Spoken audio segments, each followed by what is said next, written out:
কাদিয়ানির আগে জামাতে ইসলামকে নিষিদ্ধ করা উচিত। কাদিয়ানি যে ফর্মুলায় নিষিদ্ধ হওয়া উচিত ঠিক একই ফর্মুলায় জামাতে ইসলামকেও নিষিদ্ধ করা উচিত। শফিকুর রহমান মাসুদ তিনি চালচোরের অভিযুক্ত হয়েছেন। এটিএম আজহার সে কি স্বঘোষিত রাজাকার ছিল না? গণমাধ্যমে গতকালকে একটি ভিডিও ভাইরাল যেখানে আপনি বলছেন জামায়াতের আমির এবং রাশেদ প্রধানকে গ্রেপ্তার করার জন্য বিরোধী দলীয় নেতাকে কেন গ্রেপ্তার করবে এমন বক্তব্য কেন দিয়েছেন? আপনারা জানেন যে সম্প্রতি সময়ে রাশেদ প্রধান এবং জামাতের আমির যে পরিমাণ মিথ্যাচার এবং গুজব রটাচ্ছে, মব ক্রিয়েট করার একটা প্রচেষ্টাই আছে। তো সেই জায়গা থেকে আসলে বাংলাদেশকে নিরাপদ রাখতে হলে অবশ্যই আইনের প্রয়োগ প্রয়োজন। রাশেদ প্রধান তিনি একজন ব্যক্তি, তিনি একজন রাজনৈতিক ব্যক্তি, তিনি তার জায়গা থেকে সমালোচনা করতে পারেন, সেটা তার বাকস্বাধীনতা। তার বাকস্বাধীনতার জায়গা থেকে সে মন্তব্য করতে পারেন, কিন্তু বাকস্বাধীনতার মানে এই নয় যে অকথ্য ভাষায় গালিগালাজ করতে হবে, একজনকে হ্যারাসমেন্ট করতে হবে, তার চরিত্র হরণ করতে হবে, একজন নারীকে কুরুচিপূর্ণ মন্তব্য করতে হবে, একজন পুরুষকে কুরুচিপূর্ণ মন্তব্য করতে হবে। তো এটা তো আসলে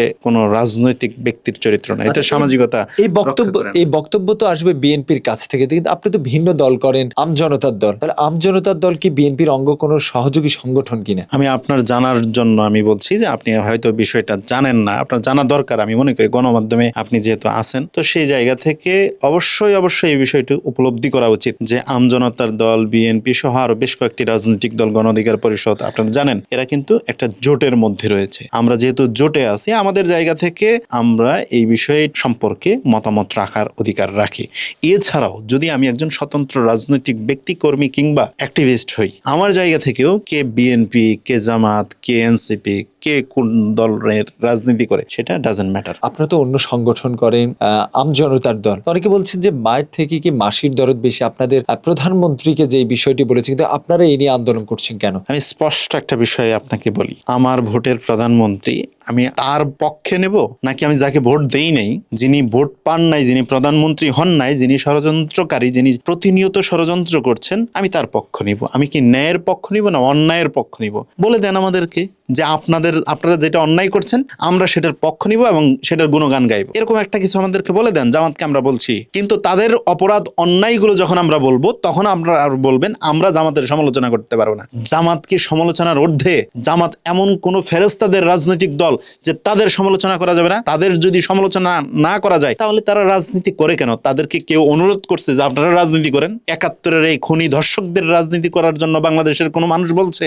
ইসলামিক রাজনৈতিক দল বাংলাদেশে আর নাই। যে জামাতে ইসলাম মন্দিরে গিয়া তারা বলে কৃষ্ণ বৃষ্ণ যা আছে, মুসা ঈসা সব এক। যে জামাতে ইসলাম মন্দিরে গিয়া পুরোহিতদের সাথে তারা ওই যে পূজার যে প্রসাদ খায়া বলে যে তারা ইফতার করবে এটা দিয়ে, সেই জামাত ইসলামকে আপনারা ইসলামিক রাজনৈতিক দল মনে করছেন? এটা তো দীক্ষার দেওয়া উচিত। বাংলাদেশের মানুষের ঈমান নিয়ে সিনেমিনি খেলছে, ধর্মপ্রাণ মুসলমানদের মনে আঘাত দিচ্ছে, তাদের ধর্ম নিয়ে সিনেমিনি করছে। তাদেরকে তো প্রথমত যে কাদিয়ানিকে নিষিদ্ধ দাবি উঠছে, কাদিয়ানির আগে জামাতে ইসলামকে নিষিদ্ধ করা উচিত। কাদিয়ানি যে ফর্মুলায় নিষিদ্ধ হওয়া উচিত ঠিক একই ফর্মুলায় জামাতে ইসলামকেও নিষিদ্ধ করা উচিত। জামাত যে অন্যায়গুলো করছে সেগুলো কি অন্যায় নয়, অপরাধ নয়? সে অপরাধ নিয়ে কথা বলা কি অপরাধ?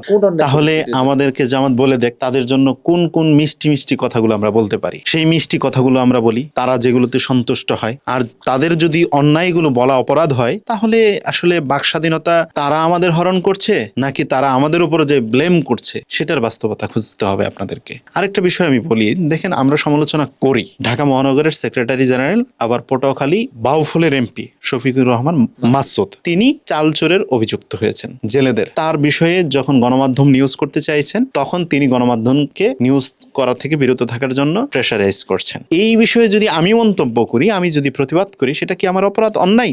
সেটা আমজনতার দল যদি করে সেটা কি অপরাধ, অন্যায়? সেটা আমি তো তুলি নাই, তুলেছে গণমাধ্যম। গণমাধ্যমের কাছে প্রমাণ এসেছে, গণমাধ্যম নিউজ করেছে। তা আপনারা যদি সেটা ভুল হয়ে থাকে সেটা প্রমাণ করুন। আপনারা সেটাতে কেন আসছেন না? ৭১-এ জামাতে ইসলাম যে কলঙ্কিত ইতিহাস রচনা করেছে সেটা কি ভুল? সেটা কি বাংলাদেশের ইতিহাস থেকে হারিয়ে গেছে এরকম কিছু? না, সেই ইতিহাস যেমন বাংলাদেশের মানুষ জানে, বুঝে, উপলব্ধি করে, সেটা যদি বলার কারণে আমরা অপরাধ করে থাকি, যারা এই অপরাধ করলো তাদের শাস্তি কি হওয়া উচিত? গোলাম আজম কি রাজাকার ছিল না? নিজামী কি রাজাকার ছিল না? এবং বর্তমান সংসদে রয়েছে এটিএম আজহার, সে কি স্বঘোষিত রাজাকার ছিল না? বাংলাদেশের বুদ্ধিজীবীদেরকে হত্যা কারা করেছিল? এই রাজাকাররাই তো করেছিল। আপনি ভালো করে জানেন শেরপুরের বিধবা পল্লী কেন হয়েছিল, শেরপুরের বিধবা পল্লীর ইতিহাস বাংলাদেশের ইতিহাসের সাথে কেন এইভাবে রচিত হলো। হলো, কেন এভাবে রচিত হলো? কারণ শেরপুরের সেই এলাকার প্রত্যেকটা পুরুষকে ধরে ধরে হত্যা করা হয়েছিল এবং